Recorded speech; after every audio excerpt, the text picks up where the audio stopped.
Good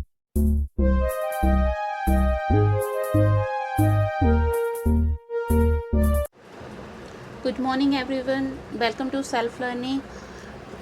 UGC NET in education की unit 1 के बारे में हम डिस्कशन कर रहे थे। लास्ट वीडियो में हमने वेदांत दर्शन के बारे में डिस्कशन किया था। आज आगे बढ़ते हैं और मेटाफिजिक्स, एपिस्टेमोलॉजी और एक्सियोलॉजी के बारे में डिस्कशन करेंगे। चलिए स्टार्ट करते हैं आज का वीडियो। देखिए, एजुकेशनल स्टडीज़ में पहली बात आ जाती है कि आप जानें कि फ़िलॉसफ़ी और दर्शन कहते किसे हैं।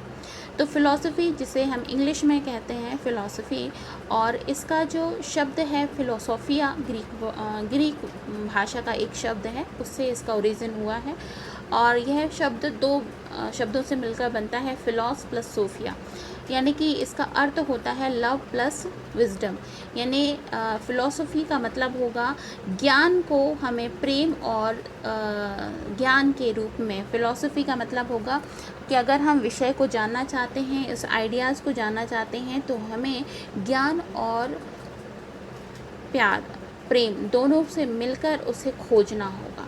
जब तक हम किसी विषय से प्रेम नहीं करेंगे, तब तक हम उसके विषय में और अधिक ज्ञान को प्राप्त नहीं कर सकते।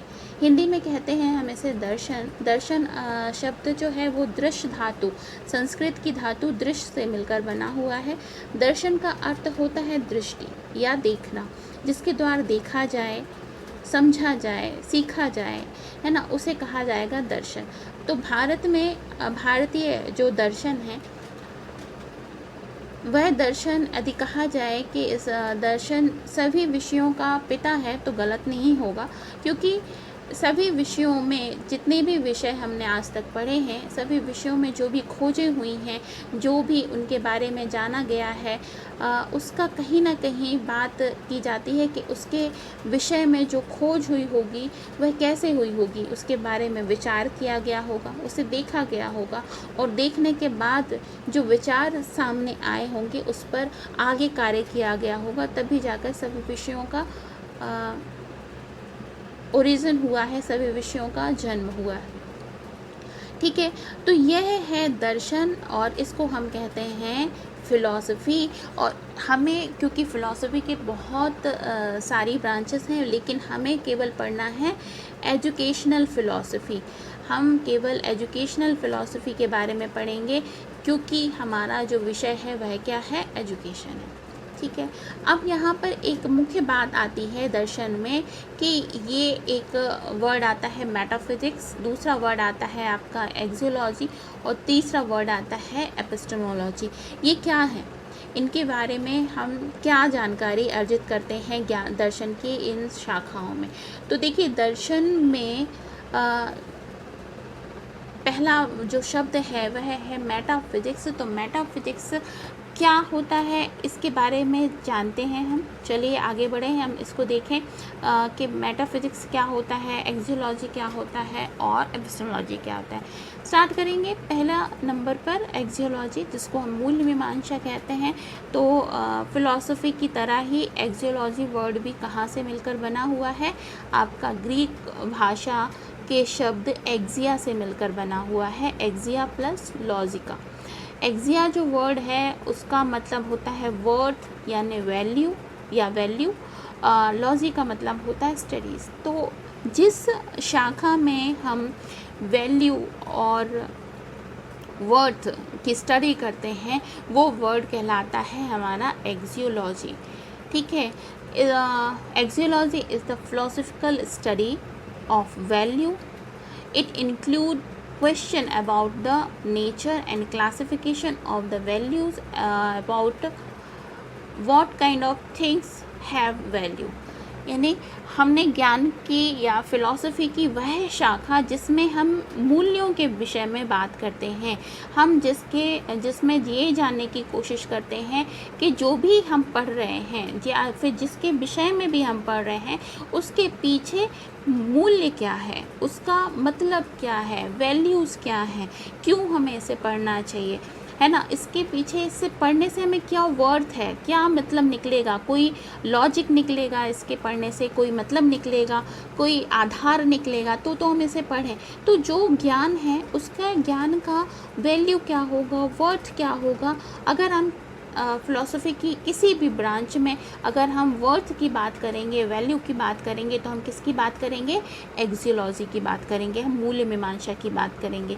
हिंदी में कहते हैं जिसके अंतर्गत मूल्य स्वरूप, है ना, प्रकार और उसकी तात्विक सत्ता का अध्ययन या विवेचन किया जाता है, उसे कहा जाता है आपका मूल्य मीमांसा। ठीक है। अब इसमें मूल तत्व क्या होता है, मेन एलिमेंट क्या होता है, तो इसके पीछे जो मेन एलिमेंट होता है वो होता है आपका तथ्य, दूसरा मेन एलिमेंट होता है विचार, और तीसरा एलिमेंट होता है आपका एब्सोल्यूट पावर।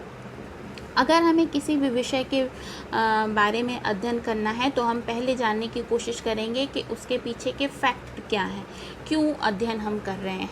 अब स्टार्ट करेंगे अगर हम किसी भी विषय के बारे में अध्ययन करना, तो पहली बात हमें एक आइडिया पे काम करना होगा, एक विचार पर काम करना होगा। जब भी हम रिसर्च की बात करते हैं, सपोज़ न्यूटन ने अगर ग्रेविटेशनल फोर्स की रिसर्च करी, ग्रेविटेशनल फोर्स का उन्होंने इन्वेंशन किया, तो उसके पीछे एक आइडिया था, एक विचार था कि जो एप्पल है वो नीचे ही क्यों गिरा। अगर यह विचार उनके मन में नहीं आया होता ये, तो इसके पीछे के तथ्य जानने की वो कोशिश नहीं करते, इसके पीछे जो एब्सोल्यूट पावर है उसको जानने की कोशिश नहीं करते। तो मेन एलिमेंट क्या बन जाता है, विचार। ठीक है। अब यह विचार हमें कैसे मिलते हैं, हमें लॉजिक से मिलते हैं जिसको हम कहेंगे तर्कशास्त्र। उसके बाद हमें मिलते हैं एथिक्स से, मतलब इसके पीछे नीतियाँ क्या हैं उसके विषय में हमको जानकारी मिलती है। यह विचार हमें किससे मिलते हैं, एस्थेटिक्स से, मतलब इसके पीछे जो सौंदर्य शास्त्र काम करता है उसे। तो एक्सियोलॉजी में, मूल्य मीमांसा में हम बात करते हैं ज्ञान के मुख्य तत्व की, मतलब मुख्य मूल्य की, तथ्य की बात करते हैं, तो वो कहलाता है फ़िलॉसफ़ी की वह ब्रांच जिसमें हम मूल्यों की बात करें, वर्थ की बात करें, वो कहलाएगी मूल्य मीमांसा। ठीक है। आई होप आपको समझ में आया होगा। नेक्स्ट बात करते हैं हम किसकी, तत्व मीमांसा की, मेटाफिजिक्स की। ठीक है। तो मेटाफिजिक्स किस चीज़ का नाम है, क्यों इसके बारे में पढ़ा जाता है, तो जैसे वर्ड से ही समझ में आता है इसका कि तत्व, तत्व का मतलब क्या हो जाएगा, मैटर, है ना, मैटर, और मैटर से ही बना हुआ है आपका मेटाफिजिक्स। अब इसकी जो वर्ड मीनिंग है वो क्या है, the area of philosophy that deals with the nature of existence, truth and knowledge. दर्शन शास्त्र की वह शाखा जिसमें कि हम अस्तित्व, सत्य और ज्ञान का अध्ययन करते हैं, वो कहलाती है हमारी मेटाफिजिक्स। अब यहाँ पर जो मेन एलिमेंट है, दो आ जाते हैं मेन एलिमेंट इसके। एक हो जाती है, बात की जाती है भौतिक मतलब मटेरियलिस्टिक बातों की, दूसरी बात होती है स्पिरिचुअल जैसे कि आध्यात्मिक बातों की। अब आप ये कहेंगे कि ये क्या है, तो भाई कई विचारक बात करते हैं जो भी वस्तु हमें दिखाई देती है, जो जिसको एग्जिस्ट करते हुए हम नज़र कर सकते हैं, देख सकते हैं सामने, उसके बारे में अध्ययन करने के लिए, एक्सपेरिमेंट करने के लिए वह वस्तु हमारे सामने उपलब्ध होती है, तो हम उसे सत्य मानते हैं और उस पर कार्य करते हैं। लेकिन कुछ विचारक जो होते हैं वो रियल सत्ता, अध्यात्म को मानते हैं, स्पिरिचुअल को मानते हैं कि जो आइडिया है, जो भी यूनिवर्स है, उसको चलने वाली जो एक परम शक्ति है वो क्या है, आध्यात्मिक शक्ति है। तो यहाँ पर जो मूल तत्व हो जाएगा ज्ञान का, वो क्या हो जाएगा, भौतिक भी हो सकता है और वह स्पिरिचुअल भी हो सकता है। इसी तर्ज पर अलग अलग विचारक हुए हैं जिन्होंने भौतिक को बहुत सही माना है और मटेरियलिस्टिक चीज़ों पर रिसर्च करी है, और कईयों ने स्पिरिचुअल को इम्पॉर्टेंट माना है और स्पिरिचुअल बातों पर रिसर्च की है। इसी तर्ज पर अलग अलग अध्ययन के कारण हमारे पास में एक वर्ड आता है, एक तत्ववाद, जिसको कहा जाता है मोनिज्म। मतलब इस पृथ्वी और इस सृष्टि की रचना जो है वो केवल एक तत्व से हुई है, जिसको पुरुष कहा जाता है, सिंगल एलिमेंट है जिससे इस पृथ्वी की रचना हुई है, इस पूरी प्रकृति की रचना हुई है। आगे इन्होंने बात करी, नहीं, कुछ लोग बोलते हैं कि एक तत्व नहीं बल्कि यह काम करता है दो तत्व पर, ड्यूलिज्म की बात करी जाती है, जिसमें पुरुष और प्रकृति दोनों की बात की जाती है। पर कईयों ने फिर आगे रिसर्च करी, उन्होंने कहा नहीं जी, यहाँ पर ना एक तत्व काम करता है, ना ही दो तत्व काम करते हैं, बल्कि बहुत सारे तत्व काम करते हैं। कई सारे एलिमेंट से मिलकर इस सृष्टि की रचना हुई है। जैसे कि आजकल मेन पार्टिकल के बारे में रिसर्च हो रही है कि पृथ्वी का जो मेन पार्टिकल है वो कहाँ पे, पृथ्वी का जो ओरिजिन हुआ है वो कैसे हुआ, कैसे बनी है पृथ्वी। मंगल ग्रह जो हैं वह की कई रिसर्चेस हो रही हैं, मंगल पर या भेजे जा रहे हैं जो कि रिसर्च करने के लिए कि मंगल में आप अभी भी जीवन है या नहीं है। तो जो मैटर है, मटेरियलिस्टिक बातों में बात की जाती है, जो नज़र आता है और जो नज़र नहीं आता है। जैसे कि सारे ग्रह हैं और एक सूर्य के चारों ओर सारे ग्रह चक्कर लगाते हैं। अब ये बात की जाती है कि ये जो सारे ग्रह हैं अपनी ऑर्बिट में चक्कर लगा रहे हैं, इसके पीछे एक कोई पावर है जो यूनिवर्स में सभी चीज़ों को नियमित करती है, सभी चीज़ों को संचालित करती है। वो एब्सोल्यूट पावर क्या है? उस एब्सोल्यूट पावर को जिसकी शक्ति के बारे में जानकारी अर्जित की जाती है वो हो जाता है आध्यात्म, मतलब कि स्पिरिचुअल। तो आपको बात समझ में आई होगी कि मूल मीमांसा में हम किसकी बात करते हैं? मैटर की बात करते हैं।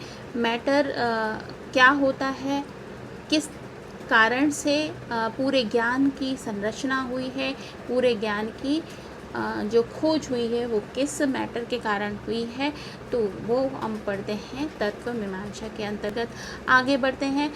आगे हमारा जो नेक्स्ट आता है वो आ जाती है ज्ञान मीमांसा। ज्ञान मीमांसा में इंग्लिश में हम इसको कहते हैं एपिस्टेमोलॉजी। वैसे ही जैसे कि बाकी सारे वर्ड्स बने हैं ग्रीक लैंग्वेज से, वैसे ही इसका भी ओरिजिन हुआ है ग्रीक वर्ड एपिस्टम से, जिसका मतलब होता है knowledge and concern with knowledge.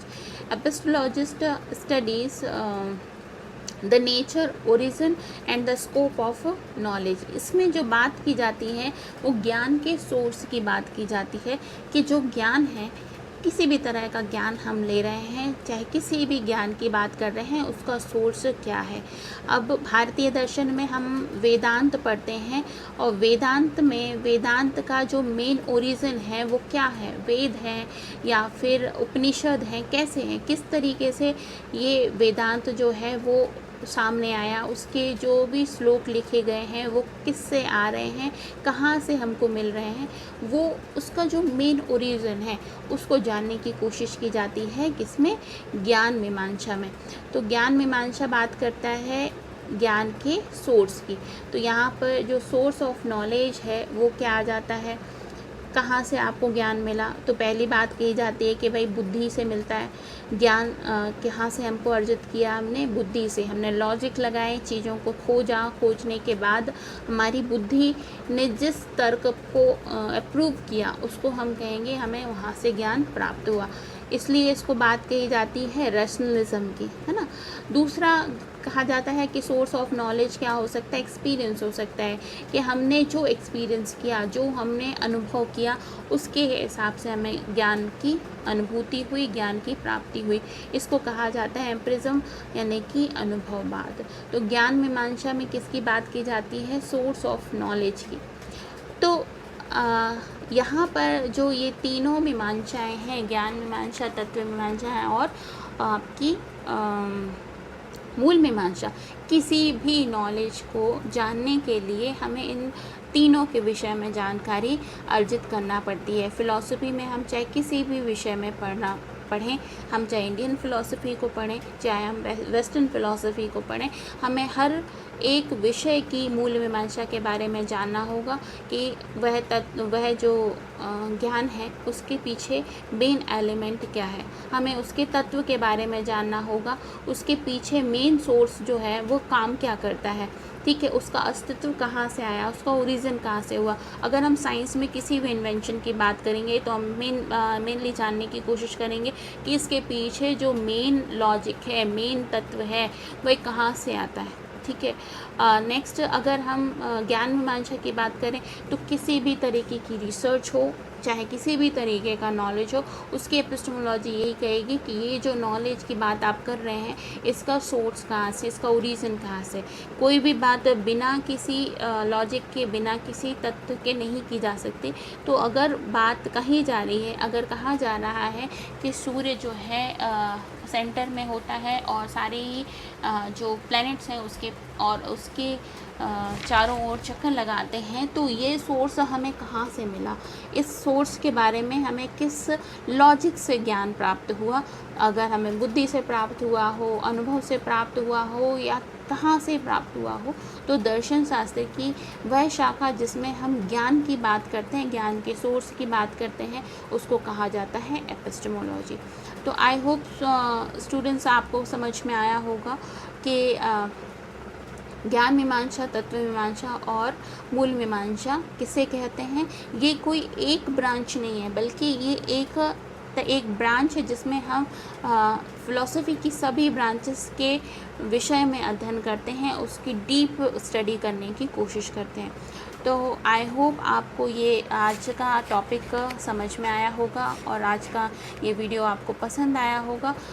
Educational studies के नेक्स्ट टॉपिक में हम मिलते हैं आपसे नेक्स्ट वीडियो में, जिसमें हम बात करेंगे सांख्य, योग, वेदांत, बौद्ध और जैन। मतलब कि वेदांत के बारे में हमने अध्ययन कर लिया है, अब हम सांख्य, योग, बौद्ध और जैन दर्शन के विषय में अध्ययन करेंगे। ठीक है, तो आपसे रिक्वेस्ट है कि आप मेरे चैनल को सब्सक्राइब करें। UGC नेट के कंप्लीट सिलेबस को मैं यहाँ पे पूर्ण करने की कोशिश करूँगी और समझाने की कोशिश करूँगी कि आपको आपकी स्टडी में आपको थोड़ी सी मदद मिल सके। ठीक है, तो मिलती हूँ अपने नेक्स्ट वीडियो में, तब तक अपना बहुत ख्याल रखिए। Bye bye.